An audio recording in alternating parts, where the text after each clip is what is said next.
அனைவருக்கும் வணக்கம். இன்றைக்கி என்ன பார்க்க இருக்கோம் அப்படின்னா, சட்டப்பேரவையில் நம்பிக்கை வாக்கெடுப்பு விஜய் அவர்களுடைய ஆட்சி நிரந்தரமாக இருக்கப்படுமா, அவருடைய பெரும்பான்மை நிரூபிக்கப்படுமா அப்படின்றத எதிர்பார்த்து நம்ம எல்லோரும் இருக்கோம், தமிழக மக்கள் அனைவரும் இருக்கோம். அப்படி இருக்கையில் நம்பிக்கை வாக்கெடுப்புனா என்ன அப்படின்னு பார்த்திங்கன்னா, ஆட்சிக்கு பெரும்பான்மை உறுப்பினர்களோட ஆதரவு இருக்கா இல்லையா அப்படின்றத நிரூபிக்கணும். அதுக்கான ஒரு நடைமுறை தான் இந்த நம்பிக்கை வாக்கெடுப்பு. இந்த நம்பிக்கை வாக்கெடுப்பில் திரு ஜோசப் விஜய் அவர்கள் தன்னுடைய பெரும்பான்மையை நிரூபிப்பாரா அப்படின்றது தான் இதில் நம்ம உற்று நோக்கி இருக்கோம்.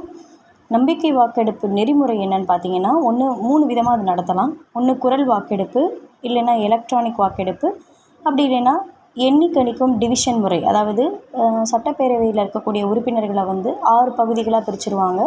6 பகுதிகளாக பிரித்து அதில் ஹேண்டை ரைஸ் பண்ண சொல்லியோ, கையை தூக்க சொல்லியோ, இல்லை எந்திரிச்சு நிற்க சொல்லியோ, இப்படியான முறையில் சட்டப்பேரவை செயலர் இருப்பாங்க இல்லையா, அவர் பிரித்து கவுண்ட் பண்ணி அதை சட்டப்பேரவை சபாநாயகர்கிட்ட அறிவிப்பார்.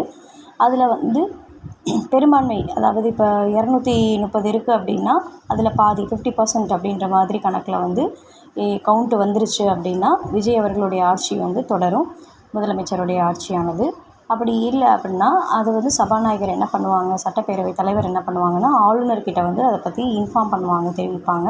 அதுக்கடுத்து ஆளுநர் ஃபர்தராக அந்த ஆட்சியை இருக்கலாமா இல்லை கலைக்கலாமா அப்படின்றத பற்றி முடிவெடுப்பார். அதுதான் இந்த நம்பிக்கை வாக்கெடுப்போட நெறிமுறை.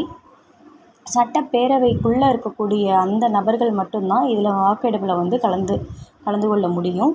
இது குரல் வாக்கெடுப்பு, அதாவது ஆமாம் இல்லை, நான் ஆதரிக்கிறேன் ஆதரிக்கலை அப்படின்னு தெரியப்படுத்துறது. எலக்ட்ரானிக் வாக்கெடுப்புன்றது கவுண்டிங் மாதிரி.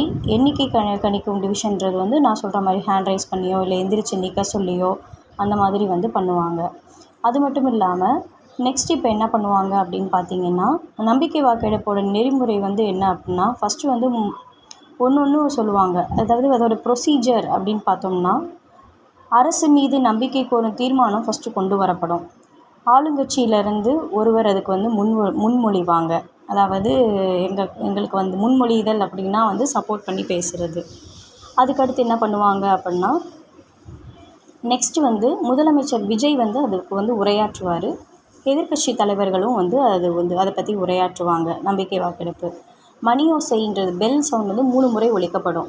அந்த 3 முறை ஒலிக்கப்படும் போதே அந்த அவையில் இருக்கக்கூடிய எம்எல்ஏஸ் வேறு யாராவது வெளியே இருந்தாங்கன்னாலோ, அவைக்குள்ளே வராமல் இருந்தாங்கன்னாலோ அதுக்குள்ளே வந்துட்டாங்க அப்படின்னா கதவுகளெல்லாம் க்ளோஸ் பண்ணிடுவாங்க. அவையோட அனைத்து கதவுகளும் அடைக்கப்படும்.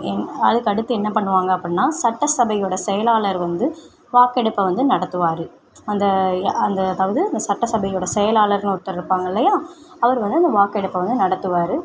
மொத்தம் 232 எம்எல்ஏக்கள் இப்போ இருக்காங்க அப்படின்றப்ப, ஏன்னா விஜய் திருச்சி கிழக்கு தொகுதியை அவர் ராஜினாமா பண்ணிட்டார். அது போக திருப்பத்தூர் அந்த எம்எல்ஏ 1 ஓட்டு வித்தியாசத்தில் ஜெயிச்சார் இல்லையா, அவருடைய இதுவும் ஏற்றுக்கொள்ளப்படாது. ஸோ 232 எம்எல்ஏக்களை 6 டிவிஷனாக பிரிப்பாங்க, 6 டிவிஷன்ஸாக பிரிப்பாங்க. பிரிச்சுட்டு அதுக்கடுத்து என்ன நடக்கும் அப்படின்னா, அந்த சட்டப்பேரவை செயலாளர் வாக்கெடுப்பை நடத்த ஆரம்பிப்பார்.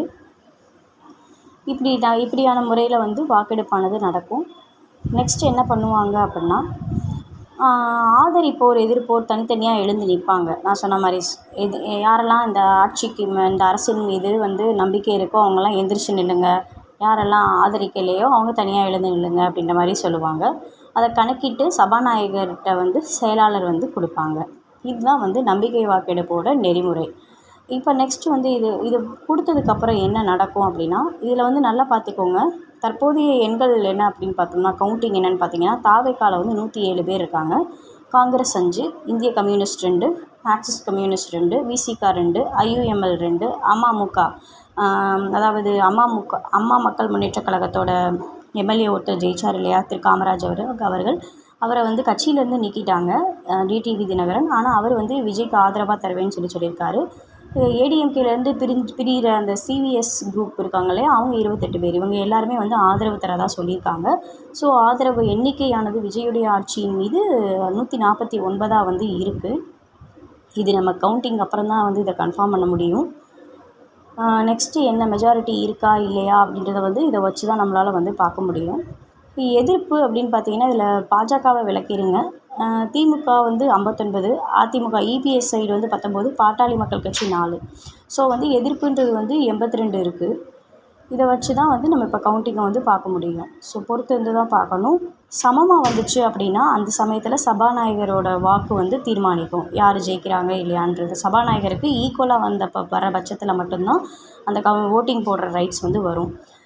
நெக்ஸ்ட் இதில் என்ன ப்ரொசீஜர்னு நம்ம பொறுத்து வந்து பார்ப்போம். மேலும் இது போன்ற தகவலை தெரிஞ்சுக்கிறதுக்கு நம்ம சேனலை சப்ஸ்கிரைப் பண்ணுங்கள். நன்றி, வணக்கம்.